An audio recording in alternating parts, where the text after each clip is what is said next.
policy so we could actually maintain our forests and not deal with wildfires like California is when our forests aren't maintained. And he said, I'll get that done for you. And what's the third thing? I said, sir, I need fireworks back at Mount Rushmore.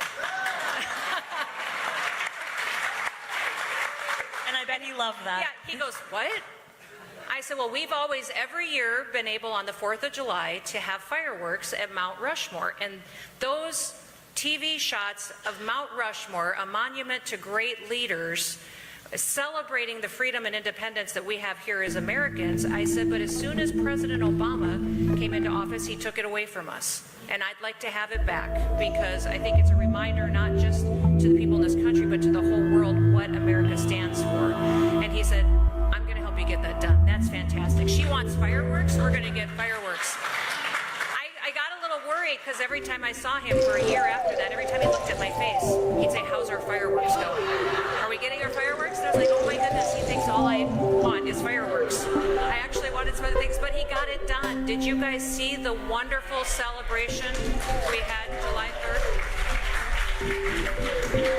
And so it was great to have a president that really wanted to help other leaders solve their problems for their people. And when Joe Biden came in, it was like 180-degree change. It was unbelievable. On day one, he canceled the Keystone XL pipeline, which was 11,000 jobs for us. The equipment was already set up in South Dakota. We had the pipe all laid out. All it had to be done was put in the ground and used so that we could move our oil in a safer, more responsible way for our environment and for our people, and he canceled that immediately. And from then on, I've been involved in federal lawsuits on, can I still put male and female on our birth certificates in South Dakota? Do I have to do transgender surgeries on my inmates that are in my prisons? These are the things the federal government sues me over because I want to keep saying male and female. I don't believe that taxpayers should have to pay for optional transgender surgeries when someone's incarcerated.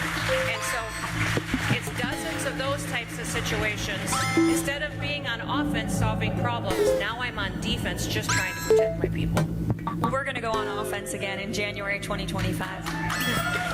Governor Sanders. I have to say it was an incredible fireworks show. So I got the opportunity to go with my kids in person, and as anything in Donald Trump true fashion, it's going to be the biggest and the best, and it absolutely was. So, but I think one of the biggest differences in having the Biden-Harris administration versus the Trump administration is during the Trump administration, he was fighting against our actual adversaries and our enemies. He was holding China's feet to the fire, standing up to Iran, standing up to Russia. And now, instead, Republican governors are having to fight against our own government. And that shouldn't happen in America. We shouldn't have to, as governors, pick up the slack where the federal government is dropping the ball. Both of us have sent members of our Arkansas and South Dakota Guard to the southern border because we have a president who refuses to do his job. That never happened under Donald Trump's administration. Not only did we have a secure border, but we were making a huge difference in a lot of progress and movement. Great trade deals. You weren't seeing chaos and instability around the world like you're seeing take place in the Middle East. We didn't get walked all over by China like you're seeing take place right now. We actually had a president who was fighting for us instead of fighting against us. And nothing could be more different than what we have in this current administration. So now Republican governors are having to pick up the slack. We're passing the tax cuts. We're implementing universal school choice. I was the first governor in the country to kick China off of our farmland in our state and make them pay for it.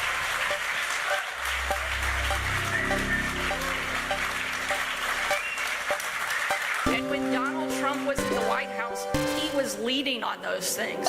Now we don't have a partner. We have somebody we're having to constantly battle. And that makes a real difference. We need somebody in the White House who loves our country and who understands what makes it so incredibly great. The reason America is the greatest country on the face of the planet is because it's the freest country that the world has ever known. And we no longer have a government that understands that. Not only do they not understand it, but they're not willing to do anything to protect it. make sure that my kids and every kid growing up in America gets to enjoy the same freedoms that I do. But now we have a government that's working hard to take them away instead of fighting to protect them. We will not have that any longer. When Donald Trump steps back into the White House, we will have a fighter for all Americans. You know, we're talking so much about how Donald Trump is going to do such a good job and bring the country back, but I truly believe it could be better than it's ever been. Make America Great Again just works for MAGA, but it's more than that. It's more than MAGA. And recently I just saw Bobby doing an interview, and he said that Trump has not let him down on any promise since he's been engaged within the party. Not let him down, and in fact over-delivered. And that when he got into office, he didn't really know what he was doing yet. You can imagine, like, being president for the first time, you don't know what to expect. But he knows now, and he knows who all the bad guys are. I was just in Phoenix a couple of nights ago watching him for Tucker's last show on his tour, and he said, I think I know who all the bad guys are now. And so he's going to come in there, and he's going to be able to do it better than he's ever done it, which I think is the most exciting thing with the most talented list of people. Danica, you just brought up how President Trump says it often. He was not a D.C. guy. He was a New York guy. Laura, you were there at the very beginning, the Golden Escalator ride. Talk to us about what this transition has been like for you and your family. 3 days left on a really 10-year journey. I'm sure it's a little bittersweet for you. You've traveled the country and met so many amazing people, and you're a household name, and America loves you, by the way. Don't we love Laura Trump and her family? What has it been like, and how does it feel in this moment now that you have 3 days left on this ride? It's a great question. Nothing prepares you for something like this. I will tell you, we had a conversation. We had dinner as a family. This was a few nights before the famous Golden Escalator ride, and that night, my father-in-law sat down with our whole family, and he said, listen, this is something that's real. I'm definitely going to do this, but I think you guys need to appreciate what this means too, because it's not just about me. It's about all of you. And if I do this the way it needs to be done, they are going to come after me, and they're also going to come after you. And I think you guys need to understand what that means and make sure everybody feels good about this. And of course, we're all like, yeah, how bad could this possibly be? Oh, boy. And then, of course, we saw immediately how bad it could possibly be, and to have really felt like I've been in the trenches with my father-in-law, our entire family. It's not just us, it's all of you. Our entire movement it's not a movement of politics. It's really like you guys are our family. And so that's why it is, Caroline, bittersweet. For 9 years, we have been out there fighting alongside each and every one of you. And I will be so proud on Tuesday night when we re-elect Donald Trump as our 47th president.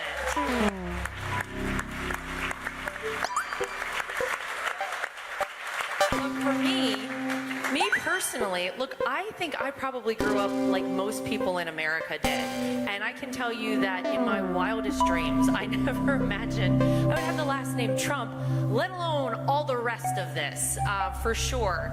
And so it's just been the most incredible experience of my entire life. I'm so honored to be by this man's side because he went into it eyes wide open, truly understanding what he was going to do and what it was going to take for this country, to do the right things for this country, to give this country back to we, the people, to reestablish our strength on the world stage, all of it. And he did it the first 4 years he was in the White House. And to Danica's point, you're right. He went in there, and I think he naively thought, look, I'm a businessman. I know how business works. It's fast. It moves quickly. Whenever you're a decisive person, you make actions happen very fast and things get done. And the federal government does not work that way, obviously. So he had to adapt, and he had to learn, and he didn't know all the people to place in these positions, but he knows now. And I'll tell you something else. You want to know the reason why they're terrified to have Donald J. Trump back in Washington, D.C.? Not only did he learn all the good people, but to Danica's point, he learned all the bad people. He exposed a lot, the first time around, and honestly, the swamp is terrified and quaking in its boots because they know when Donald J. Trump is back at 1600 Pennsylvania Avenue, the jig is up, it's over, it's all done. We're flushing them right down the drain. They are so afraid that they have literally weaponized our justice system against your father-in-law and against the former president of the United States. And Laura, I know you and I, many a days, were in that very dirty New York City courtroom during Very uncomfortable benches, by the way, the worst. the Alvin Bragg trial in Manhattan this summer. President Trump was confined to a courtroom for 6 weeks. And I think part of it was not just because they truly want to imprison him off of baseless charges and accusations. They wanted to see if they could tamper his spirit. I think that's what it was, psychological games they were trying to play, and little did they know, they picked the wrong guy. I don't know when they're going to stop underestimating him, but going in that courtroom with him every single day and seeing him fight against Alvin Bragg, the entire justice system in New York, the mainstream media that was pushing out fake headlines, and going in there with a smile and more determined than ever to fight and fight for truth. And then he was falsely convicted and he still continued to fight, and it's amazing to watch. And Tulsi, I know this is one of the many reasons you've become a Republican, is watching the deep state and the weaponized system of our justice, and you've been a victim of it as well.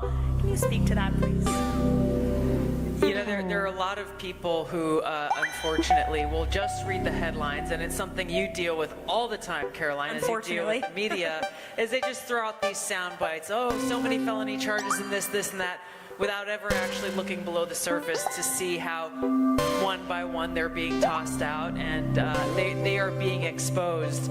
I'm not the only one, but there are many people who have also been the targets of political retaliation from the Harris-Biden, accurately called the regime. The very next day after I did an interview warning the American people about how dangerous Kamala Harris would be as commander-in-chief, as I talked about, it's the same thing I said back in 2019. It was true then and it's true now. The very next day, I was placed on a little-known secret domestic terror watch list called Quiet Skies. I didn't realize that at the time. What I experienced was, when I traveled, and I traveled on a different plane almost every day, going to a different city or a different state, and every day that I traveled, I had to go through this very, very in-depth screening at TSA. They would mark my boarding pass with an SSSS on it, and that meant when you go up to show your ID as you go through TSA, they would shut down an entire lane of the TSA line. It takes, a good 10 or 15 minutes, and then push me through. It also happened to my husband, by the way, guilty by association, I guess. And then really thoroughly search every single item on my body and every single item in my carry-on bag. We noticed there were drug dogs sniffing around. They would swipe all of the electronics, turn them on, make sure they were on, swipe them for bomb, explosive residue, and so on and so on and so on. This went on over and over, and every time they're like, "You've been randomly selected." No.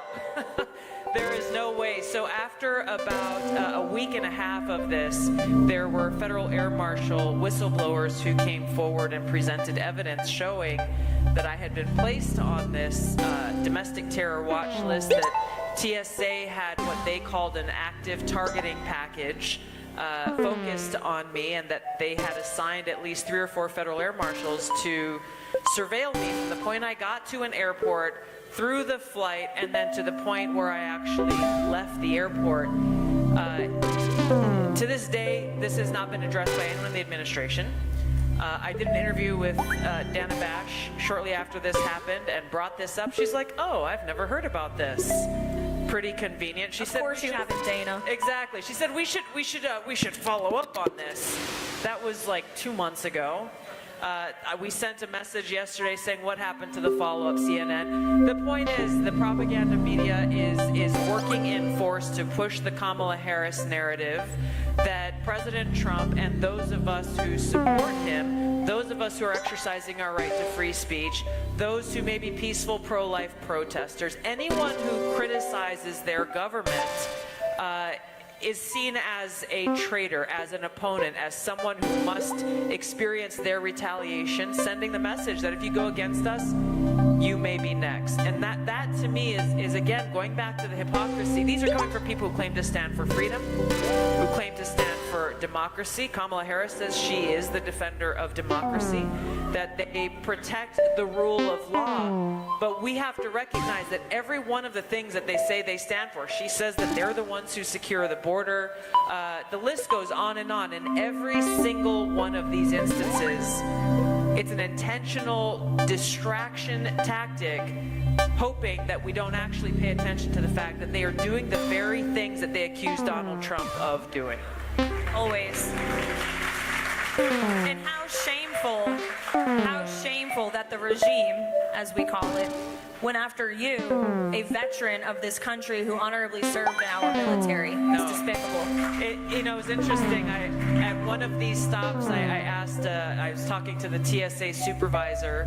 I had used my military ID that day to go through TSA, so he's holding it in his hand. He's like, this doesn't make sense. He had no idea who I was or involved with politics or nothing. All he saw was the ID card, and he's like, you're in the military. You should not be getting this treatment. I said, I know. You said, Google me, buddy. You'll understand why.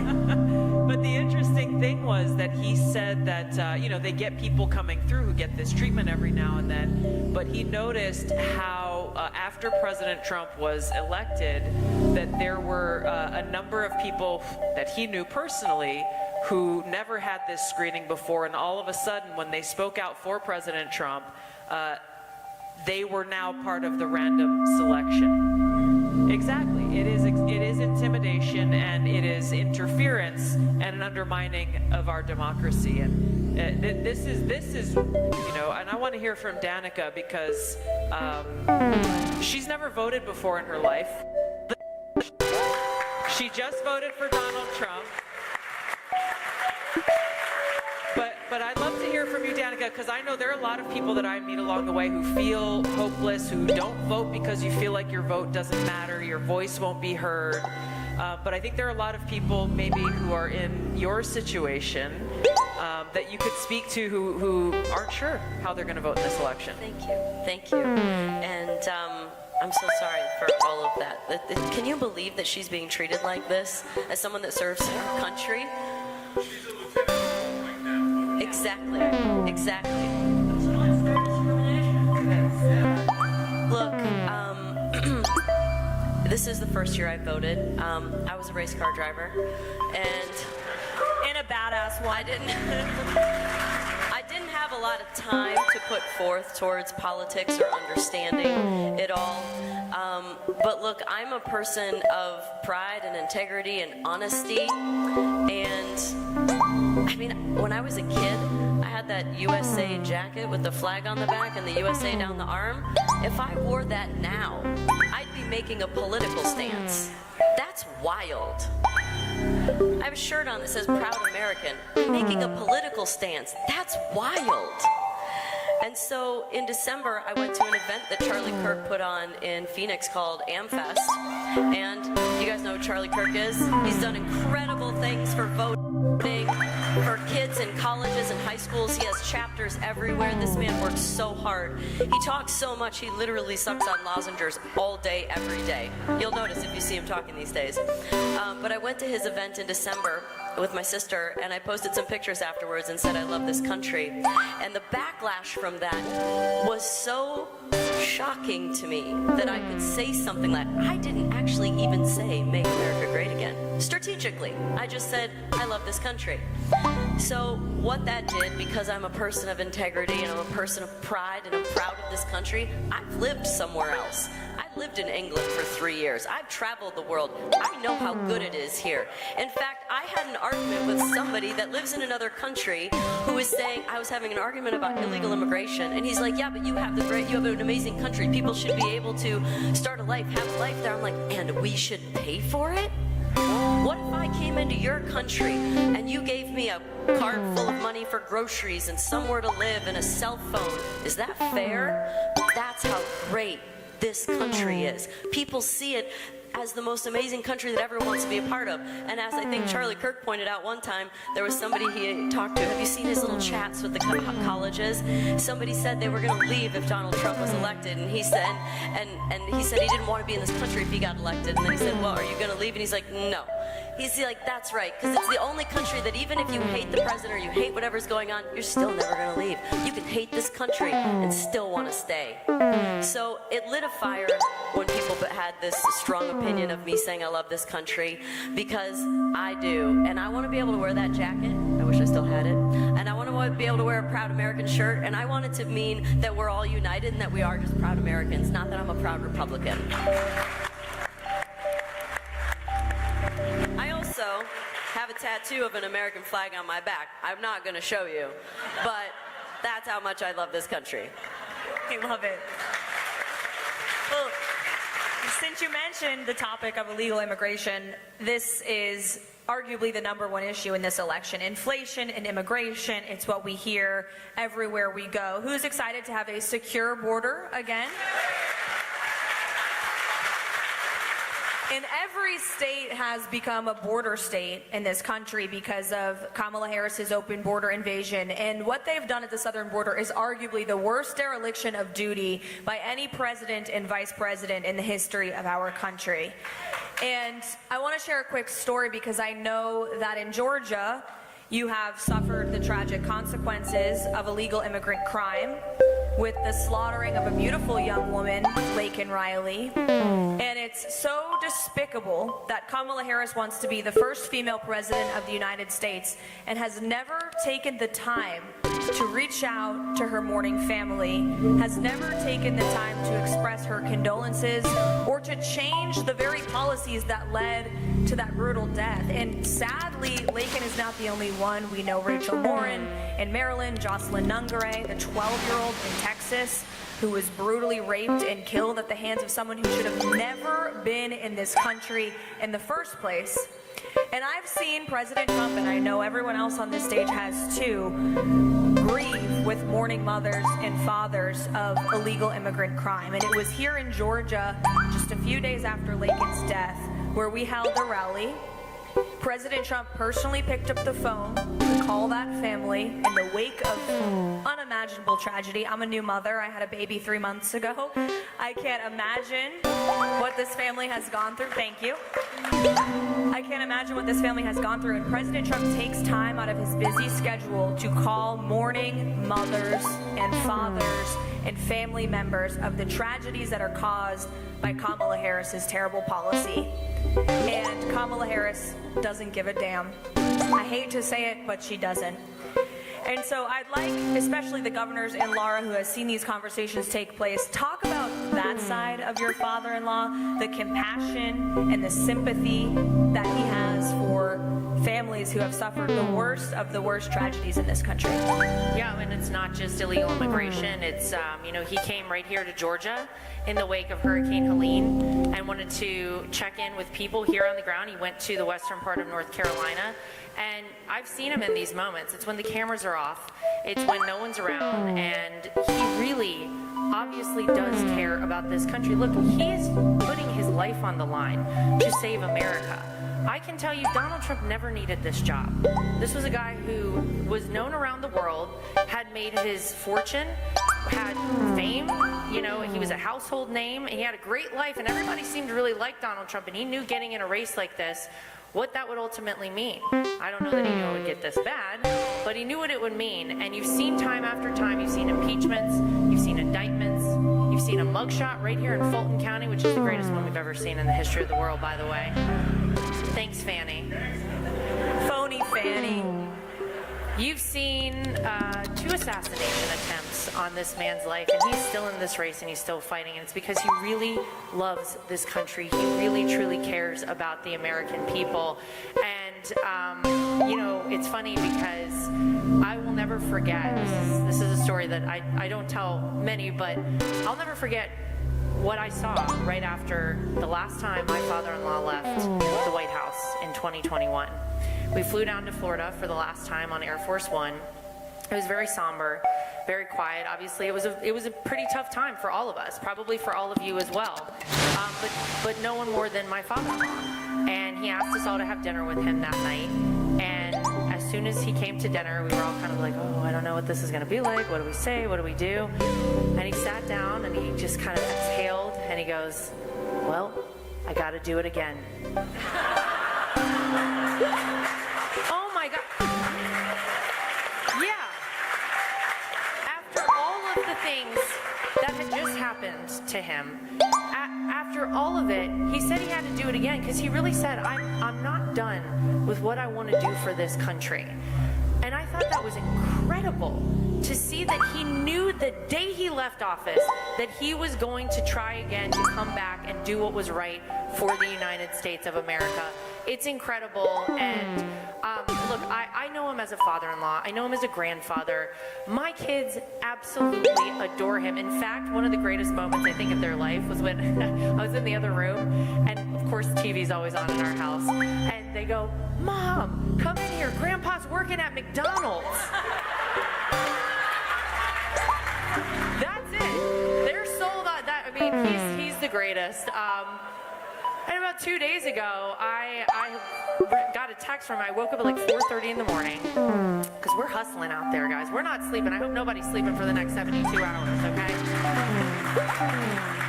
And I got a text from him, and he had texted me. It was like 2:17 a.m. And I was like, oh. So I wrote him back, and he immediately responded to me. I was like, oh my gosh, he's awake. Like, this guy isn't sleeping. And then after, we go back and forth for a few minutes, and he goes, okay, honey, now go to bed, please. Like, he's still a father-in-law. And I said, I'm not going to bed. I got to go out there and win an election for you. But he's the greatest. I'm so proud to call myself his daughter-in-law. And I can tell you, I would never have gone out there the first time in 2016 and spoken on behalf of a man. I didn't know anything about politics, but I knew his character. I knew his heart, and I knew who he was as a person. And that's what I started going out there and talking to people about. Obviously, we got a little lesson on politics, so I'm a little brushed up.